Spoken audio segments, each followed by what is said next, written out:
sholat jamaah itu nggak pernah ditinggal sama aulia Allah, nggak pernah ditinggal. Karena apa? Karena Nabi seumur hidup nggak pernah sholat sendiri. Makanya sebagian ulama mewajibkan sholat jamaah. Kalau kita kan sholat jamaah fardu kifayah. Tapi kalau mazhab yang lain mengatakan fardu ain. Ini sholat kalau gak jamaah gak sah. Ya, terus jamaah ini minimal berapa? Beda pendapat. Ada yang mengatakan 2, ada yang mengatakan 3. Yang namanya agolul jamak itu kan 3. Paling sedikitnya jamak itu 3. Imam sama 2 imam. Imam makmum itu belum jamaah. Mesti tasniyah, mesti mutsanna, mesti 2. Dan paling afdol sholat jamaah itu yang paling banyak jamaahnya. Musola cilik jamaahnya 100 lebih afdol daripada masjid besar jamaahnya 8. Ya itu lebih afdol. Makanya saya pernah diundang di Jawa Tengah, masjid bangunnya 600 miliar. Masjid itu bangunnya 600 miliar. Saya ngisi bulan Maulid di sana. Begitu subuh, sholatnya jamaahnya cuma orang 8 hadirin. Imam siji, makmum 7, 600 miliar. Saya sampai bingung lah, ya imam 8 lah apa bangun masjid 600 miliar. 200 juta nggih musala cukup mek wong 8 ae. 600 miliar tuh nggak sedikit loh. Itu kalau dibelikan bakso, kelelep ke Jember ya. Mana itu ketan. Nah, Masya Allah. Jadi umat Islam ini sekarang ini dalam membuktikan kecintaan sama Rasul ini masih belum. Kalau nate Gus diundang di ada muktamar ulama di mana, di Abu Dhabi. Dikasih hotel bintang 5, kemudian di sebelah hotel itu ada masjid. Yang diundang itu ulama seluruh dunia. Setelah acara malam, subuhnya itu sholat subuhnya orang-orang ini di masjid. Sholat subuhnya di masjid. Begitu masuk di masjid, saya setelah sholat subuh mau balik ke hotel itu, saya lihat Masya Allah hadirin, ini orang-orang yang sholat di masjid itu motornya kan sing elek, Mercy, BMW, wis kan sing elek, mobil-mobil mewah. Saya batin subhanallah, wong kene iki Masya Allah lho, motor Mercy sembayangnya di masjid. Wong Jember iki Supra lali masjid.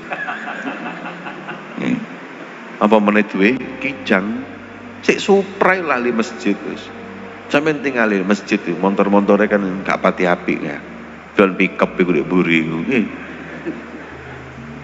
Justru yang ya miskin-miskin yang ingat masjid. Kalau di sana saya heran, wong sugih-sugih ini orang kaya-kayanya itu ke masjid. Lah itulah apa namanya, bagaimana semestinya kita umat Nabi Muhammad yang mengaku cinta kepada Rasulullah tidak meninggalkan sholat jamaah, khususnya sholat jamaah di masjid. Ya. Apalagi yang Masya Allah itu orang Madura. Madura itu kaya sedikit buat masjid. Sampai lihat orang kaya, orang Madura mesti rumahnya ada musola depan itu. Sampai musola dan masjid di Madura itu dihitung lebih dari 500.000. 500.000 musola dan masjid ada di Madura. Bayang no. Masjid wong Madura mbek wong Islam di Singapura akan masjid tok mbek wong Madura. Kemudian hadirin yang dimuliakan oleh Allah, apakah masjid-masjid itu makmur? Ini yang lebih penting. Jangan kita cuman sibuk bangun, makmurkan ini lebih penting. Sebab saya pernah diundang muktamar NU, ada acaranya Harlah NU di Sumeneb.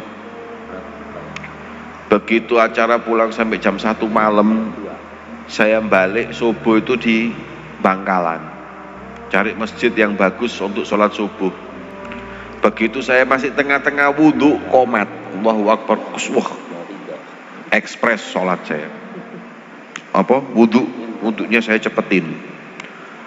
Begitu saya masuk masjid, subhanallah, masjid nang sobung. Cuman yang qomat itu tok sendiri. Wis tiwas kesusu, gak ono jamaah. Mestinya ya yang mukim tadi nunggu saya itu. Akhirnya saya masuk ke masjid sendirian. Yang qomat itu maju jadi imam. Pemboro. Begitu dia jadi imam, dia duduk di mihrab. Masjidnya lumayan bagus loh. Dia di mihrab, saya sendiri makmum, di belakang itu saya sendiri. Kok gak ono jamaah maneh? Saya sendiri. Saya sudah pegel gara-gara pas wudhu kesusu gara-gara qomat. Akhirnya ya sudah, saya sholat sendiri. Lah yang lebih menyakitkan itu imamnya ngomong gini, "Setau luruskan." Aku miring nggak ngomong lurus nih. Saya ini sendiri di soft katanya luruskan. Sabar bi imam begitu loh. Sudah dibilang luruskan, saya itu diam, ditambah lagi rapatkan.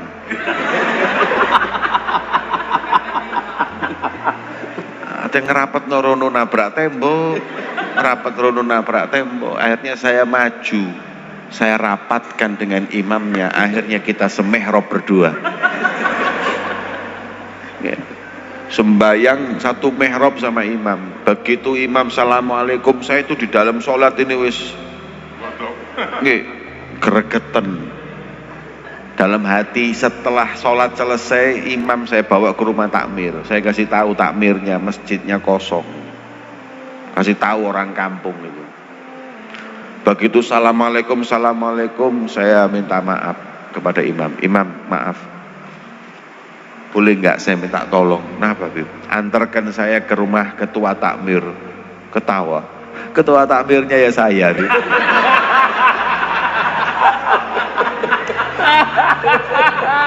Wah, berat ini. Allah. Imam, makmum, muadzin, mukim, ketua takmir. Nih, lengkap hadirin. Dalam hati saya, ya Allah, mbok pek kabeh swarga iki. Lah kayak gitu umat ini sekarang. Sama masjid jauh, sama sholat jamaah mereka tinggalkan. Lebih kadang-kadang ini loh, nunggu temennya sholat itu nggak mau jamaah, sholat sendiri-sendiri. Ya Allah, itu kalau kita tinggal di zamannya sahabat dikira munafik kita ini. Karena tidaklah orang menjauh dari sholat jamaah kecuali munafik. Ada dua sholat kata Nabi Muhammad, kalau kita melakukannya kita jauh dari kemunafikan. Gak mungkin kita munafik. Apa itu? Sholat isya dan sholat subuh berjamaah di masjid.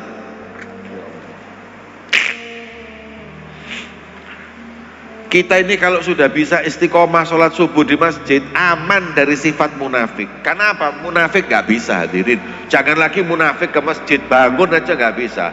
Makanya sebagian ahli arifin billah mengatakan subuh niku udaranya enak apa enggak? Enak, karena orang munafik lagi tidur. Makanya hawanya enak. Tapi kalau sudah jam 9 mulai sumuk panas, munafik tangi kabeh. Nih.